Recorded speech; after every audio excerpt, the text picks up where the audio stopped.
welcome back. Or, if this is your first time here, welcome. Tonight, I'm going to show you the only guidebook in American history that was designed to help you navigate a completely legal prostitution district, not a tolerated vice zone, not an underground market, a 16-block area in New Orleans where the city government officially said, here and only here, you can buy sex, and they gave you a map. You'll learn what the Blue Book actually was, the 25-cent catalog sold by newsboys that listed over 2,000 women by name, race, and specialty across its 20-year run. I'll tell you what the code OCT meant right now. Octoroon. 1/8 African ancestry. The premium category, the most expensive women in the district, marketed specifically for white men who wanted light-skinned black women in a luxury setting. But there's another code I'll save for later, one that told you exactly which houses offered live sex shows where you could watch before you participated, and I'll take you inside one of those rooms. And I'll give you the price comparison the title promised. 50 cents bought you 10 minutes in a wooden shack on Franklin Street where the smell of carbolic acid disinfectant burned your nostrils, and the woman's door opened directly onto the sidewalk. $10 bought you an hour in Lulu White's Mahogany Hall on Basin Street, a $40,000 mansion with 4 stories of mirrors, steam heat, an elevator built for 2, and women whose skin tone had been scientifically categorized for your purchasing pleasure. The central question we're exploring tonight, what were you actually buying in Storyville? Because the answer isn't just sex. It's access to a hierarchy so precisely codified that you could literally hold it in your pocket and flip through the pages like a restaurant menu. You think you'd never use a guidebook to buy women, but you've used Yelp to choose a restaurant based on price and reviews. You've filtered a hotel search by star rating and amenities. You've comparison shopped for luxury versus budget. The difference is just honesty. Storyville put the transaction in print and sold it at the train station. So, before you get comfortable, take a moment to like the video and subscribe, but only if you genuinely enjoy what I do here. And let me know in the comments where you're tuning in from and what time it is for you. It's always fascinating to see who's joining us from around the world. Now, dim the lights, maybe turn on a fan for that soft background hum, and let's ease into tonight's journey together. You arrive in New Orleans in the summer of 1910. The train slows as it approaches Basin Street Station, and you're looking out the window, expecting warehouses, industrial yards, the usual backside of a city. What you see instead are women standing on balconies, 3 stories up, wearing robes or less, waving handkerchiefs at the train. This is not subtle. This is the product being advertised before you even step off the platform. You're still technically a passenger on the Southern Railway, and already you're being solicited by the rear balconies of the Basin Street mansions. The women know the train schedule. They know that well-dressed men with money arrive on the evening trains from Memphis, Atlanta, Chicago, and they're there to greet you. When you disembark, you step into a wall of humid air that smells like coal smoke, swamp water, and something sweet. Cheap perfume drifting from the open doors of the saloons across the street. The soundscape is layered, steam engines hissing, ragtime piano bleeding out from the parlors. This is where jazz is being born, right now, in these rooms, by black musicians playing for white customers. Brass instruments warming up in the dance halls. You hear a woman laugh, high and performative, from somewhere close, but not visible. A newsboy approaches. He's maybe 12, wearing a cap and a knowing smirk that makes you uncomfortable. He holds up a small blue booklet. Blue Book, mister, 25 cents, everything you need. You hand him a quarter. The book is pocket-sized, maybe 40 pages, bound in blue paper. The cover says simply, The Blue Book. Inside, the first page bears the motto of the Order of the Garter, Honi soit, qui mal, why pence. Shame to him who thinks evil of it. A nice touch. They're giving you permission before you even start reading. Let's pause here, because this book is the key to everything that happens next. It's not a secret document. It's sold openly, legally at newsstands and barbershops. The city knows, the police know, everyone knows. And what it contains is a complete directory of every licensed woman in the district, organized by address with descriptions that read like society column entries about debutantes. Think about that. A government-tolerated consumer guide to prostitutes, sold next to the newspaper. But you flip to the listings. They're grouped by street. Basin Street first, the premium tier. Each entry is a small paragraph. Miss Lulu White, 235 Basin Street. Landladies of this tendency are numerous, but the one who heads them all is unquestionably Miss Lulu White, whose mansion is the most gorgeous of any in the city, and whose women are of the highest class. An elevator runs from the bottom to the top floor, built for two, and the entire interior is furnished in solid mahogany. All of the inmates are octoroons. There it is, octoroons. The book uses the term casually, as if it's a menu category, and, in a sense, it is. New Orleans in 1910 is a city obsessed with the color line. Miscegenation, sex between white men and black women, is socially taboo. But here, in Storyville, it's commercialized. The lightest-skinned black women, classified as octoroon, 1/8 African ancestry, are marketed as exotic luxury goods. They command the highest prices. They work in the best houses. And the Blue Book codes them clearly, so you know exactly what you're getting. You see other codes as you flip through: W for white, C for colored, occasionally J for Jewish or FAR for French, marking imported specialty workers. The system is ruthlessly efficient. You don't have to ask awkward questions. You don't have to guess. The book tells you the race, the address, the price tier, and the specialties of the house. Another entry catches your eye. The Arlington, 225 Basin Street. Josie Arlington's place is known for its entertainments. Entrance fee is $5. Special exhibitions available by arrangement. Special exhibitions. That's the code you've been waiting for. It means live sex shows. You pay $5 just to walk through the door, and then you can watch professional performers in front of an audience. It's theater. It's voyeurism monetized as group entertainment. The Blue Book even has advertisements between the listings. You see a full-page ad for Raleigh Rye whiskey, another for a lawyer specializing in discreet legal assistance, and tucked in the back, small but impossible to miss, ads for venereal disease cures. Guaranteed remedy for gonorrhea and GLEAT. They're selling the disease and the cure in the same booklet. Vertical integration at its finest. You close the book and look up Basin Street. It's lined with 3- and 4-story mansions, brick and stone, with ornate balconies and stained glass fan lights over the doors. Gas lamps are being lit. The street is starting to glow. You have a decision to make. Where do you start?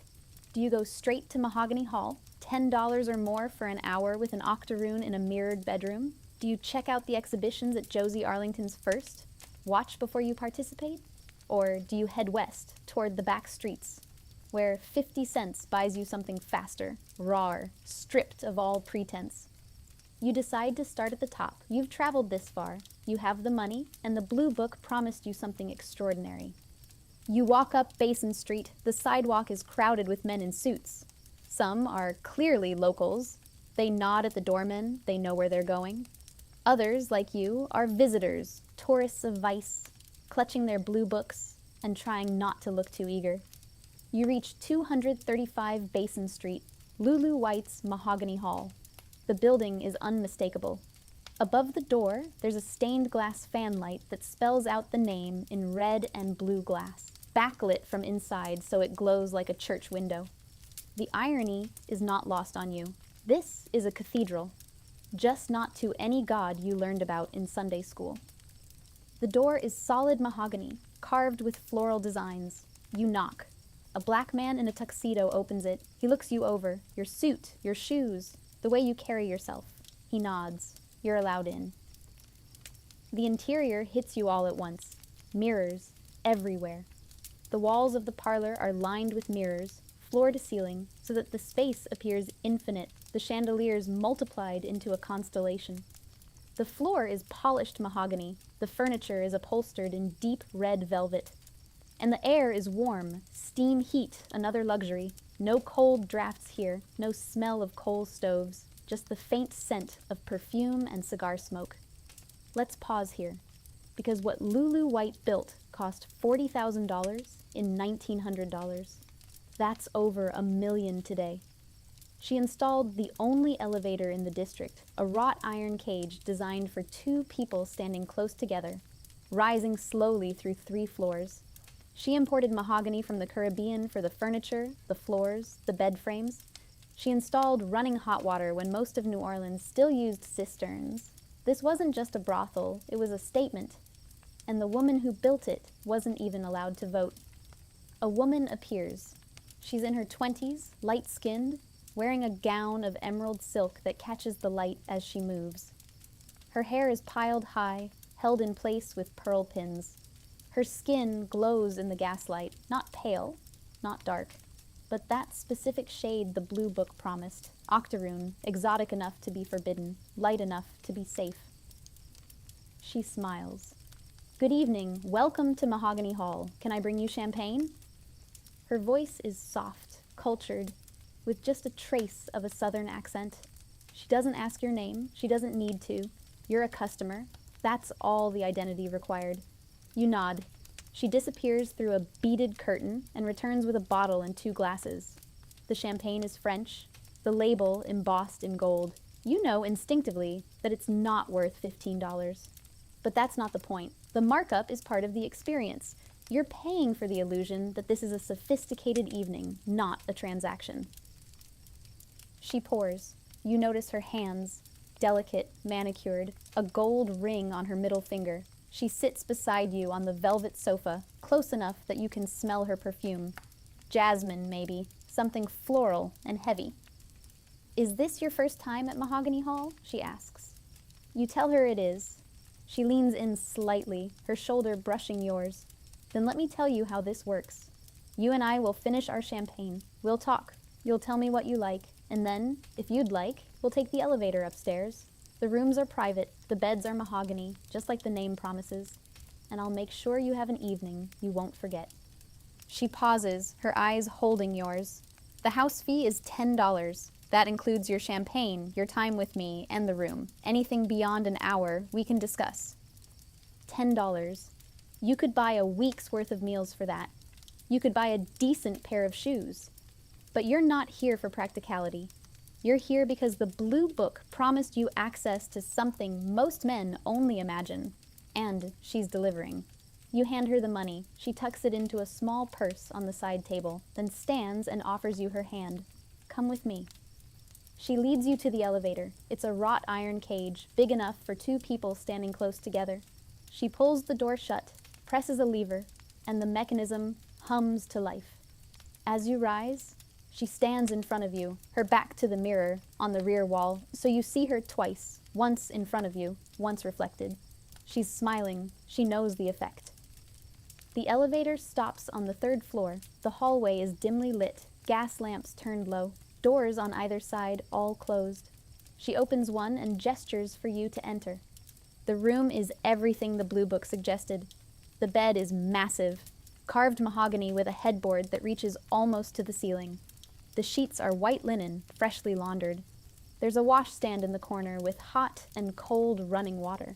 Another luxury, rare even in good hotels. The window is draped in heavy velvet, blocking out the street noise. She closes the door. The sound of the latch clicking is soft, but final. You're alone with her now. No interruptions, no one watching, just the 2 of you and the transaction you've agreed to. She steps closer. Her hands move to the buttons of your jacket, slowly, giving you time to stop her if you want. You don't. She slides the jacket off your shoulders, drapes it over a chair. Then she steps back and begins to undress herself, unhurried, each movement deliberate. The gown slides off her shoulders. The fabric pools at her feet. Underneath, she's wearing a corset, white silk with lace trim. She turns, presenting her back to you. Would you help me? You step forward, your fingers fumbling with the laces. She guides your hands, patient, amused. The corset loosens. She lets it fall. What happens next is exactly what you paid for. She's attentive. She asks what you want. She makes it feel for the length of the hour. Like you're not just another customer, but someone she's chosen to be with. The performance is seamless. The illusion is complete. When it's over, she doesn't rush you. She brings you a towel, warm water from the washstand. She helps you dress, her fingers steady and professional. She kisses your cheek, a gesture that feels almost affectionate, almost real. Come back anytime, she says. Ask for me by name. You leave through the same elevator, down through the mirrored parlor, out onto Basin Street. The night is deeper now, more men on the sidewalks, more women on the balconies. You check your blue book again. Josie Arlington's is just down the street, the exhibitions. You walk to 225 Basin Street. The Arlington is smaller than Mahogany Hall, but equally ornate. Red brick, wrought iron balconies, gaslight flickering in the windows. You pay the $5 entrance fee at the door. A woman in a black gown escorts you through a parlor, past a small orchestra playing ragtime, and into a back room. The room is arranged like a small theater. 15, maybe 20 men sit in chairs arranged in a semicircle, facing a raised platform, draped in red velvet. The lighting is low, candles mostly, a few gas lamps turned down. The air is thick with cigar smoke and anticipation. You take a seat. A man beside you, middle-aged, well-dressed, clearly irregular, leans over. First time, you're in for a treat. The brunette is something else. Before you can respond, the curtain at the back of the platform parts. A woman steps out. She's maybe 25, dark hair cascading over bare shoulders, wearing nothing but a silk robe that barely reaches her thighs. Behind her, a man, muscular, shirtless, his face impassive. She doesn't speak.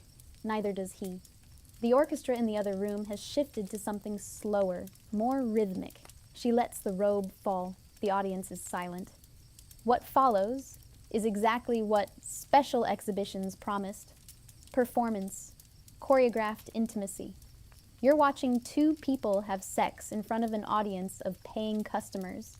And the strangeness of it, the theatrical framing, the other men watching alongside you, the clinical distance, makes it feel both transgressive and oddly mundane. This is a show. You're an audience member. The transaction is clear. The performance lasts maybe 20 minutes. When it ends, the woman rises, wraps herself in the robe, and disappears behind the curtain. The man follows. The lights come up slightly. The man beside you stands, adjusts his jacket, and heads toward the main parlor, where, you understand, you can arrange private time with the performers for an additional fee. Would you stay, pay extra for a private room with the brunette from the stage? Or have you seen enough of the fantasy? You leave. You've experienced the top of the hierarchy, Mahogany Hall's octoroons, Josie Arlington's exhibitions, but the blue book has more to show you, the back of the district, the 50-cent cribs, the machinery behind the illusion. You walk west toward Robertson Street. The architecture changes immediately. No more brick mansions. These are one-story wooden structures painted in faded colors, shutters hanging loose. The street is narrower, darker. The smell hits you first. Carbolic acid. Sharp, medicinal, chemical. It's the smell of disinfectant used to scrub the floors, the beds, the women themselves. It doesn't mask anything. It just adds another layer of harshness to the air. The cribs line both sides of the street. Each one is a single room with a door that opens directly onto the sidewalk. No parlor, no hallway, no privacy. The women stand in the doorways or sit in the windows, visible, available, waiting. You see a woman in the nearest doorway. She's older than the octoroon at Mahogany Hall, maybe 35, maybe older, hard to tell. Her face is lined, her hair pulled back in a simple bun. She's wearing a cotton dress, plain, no corset, no silk. She looks tired. 50 cents, she says. Not a question, not an invitation, just a statement of price. You could walk past. You could go back to Basin Street, find another mansion, spend another $10. But you're here to understand the full system. So you hand her 2 quarters. She steps aside and you enter. The room is maybe 10 feet square. There's a bed, an iron frame with a thin mattress, a single sheet, a washstand with a basin of water, already used, a film on the surface, a wooden chair. That's it. No mirrors, no velvet, no illusion. She closes the door. The latch doesn't quite catch. You can still hear the street, voices, footsteps, a woman laughing 2 doors down. She doesn't ask what you want. She doesn't pour you champagne or smile or perform intimacy. She simply begins to undress, mechanical, efficient. The transaction lasts maybe 10 minutes. There's no conversation, no pretense. When it's finished, she uses the water from the basin to clean herself, splashing it between her legs with a cloth, wincing slightly. You realize the water is mixed with something else, carbolic acid. She's using it as a contraceptive, a disinfectant, a desperate attempt to protect herself from pregnancy and disease. It burns. You can see it in her face. But she doesn't complain. You leave. She's already back in the doorway, waiting for the next man. You glance at your watch.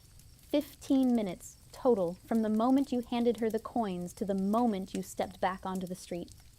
The contrast is staggering. An hour ago, you were in a steam-heated mansion with mirrors and champagne and a woman who performed desire. Now you're walking past wooden shacks where women service 8 men a day just to pay rent. The difference between $10.50 isn't just price. It's the difference between illusion and machinery. Here's the systemic engine. Storyville wasn't run by the women. It was run by landlords, madams, politicians, and police. The women were the product. The real money flowed upward. At the top sat Tom Anderson, the state legislator and saloon owner who locals called the mayor of Storyville. His establishment, the Annex, stood at the corner of Basin and Iberville. He published the Blue Book. He settled disputes between madams. He ensured the police enforced the district's boundaries, keeping freelance prostitutes out, keeping the licensed ones in. He made sure the system ran smoothly because he profited from every level of it. Liquor sales, guidebook sales, political favors, protection money. It all flowed through him. A state legislator running a prostitution syndicate in broad daylight. Democracy in action. Then there was Lulu White herself. The Blue Book called her the finest madam in the district. The truth was more complicated. Born in Alabama, possibly into slavery, though she later claimed to be from the West Indies to enhance her exotic appeal. She arrived in New Orleans in the 1880s with nothing. By 1900, she'd built Mahogany Hall. By 1910, she was fighting the Louisiana Supreme Court over her right to marry a white man named George Kilshaw. She lost. The court ruled that despite her light skin, her documented ancestry made her legally colored. She couldn't marry across the color line. She could sell sex to white men. She just couldn't marry one. The system had rules, and the rules had priorities. Below the power brokers were the madams, women like Lulu and Josie Arlington who owned the mansions and controlled the workers. They charged the women room and board, a system that kept the workers perpetually in debt. A woman at Mahogany Hall might earn $10 from a client, but after the madam took her cut, after the charges for rent, food, clothing, and the mandatory champagne purchases, she'd be lucky to keep $2.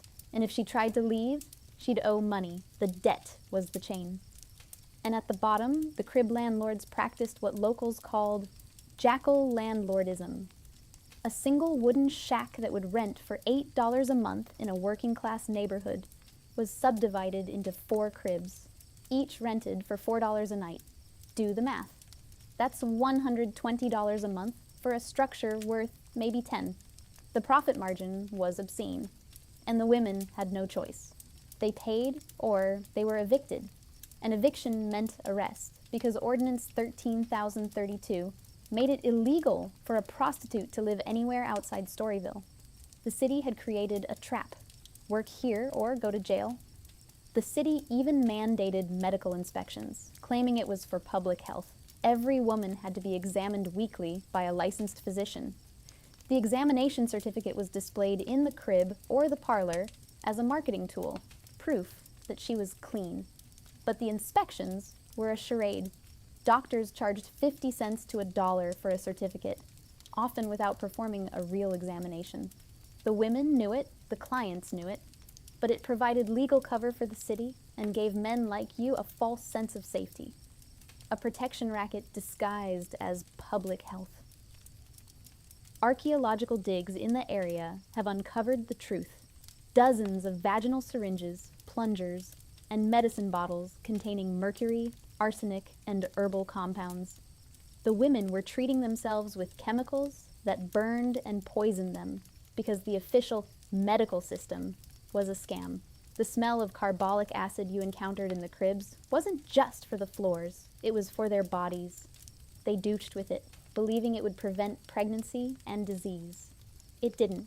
It just caused chemical burns. And then there were the children. The cribs didn't have the luxury of separating business from domestic life.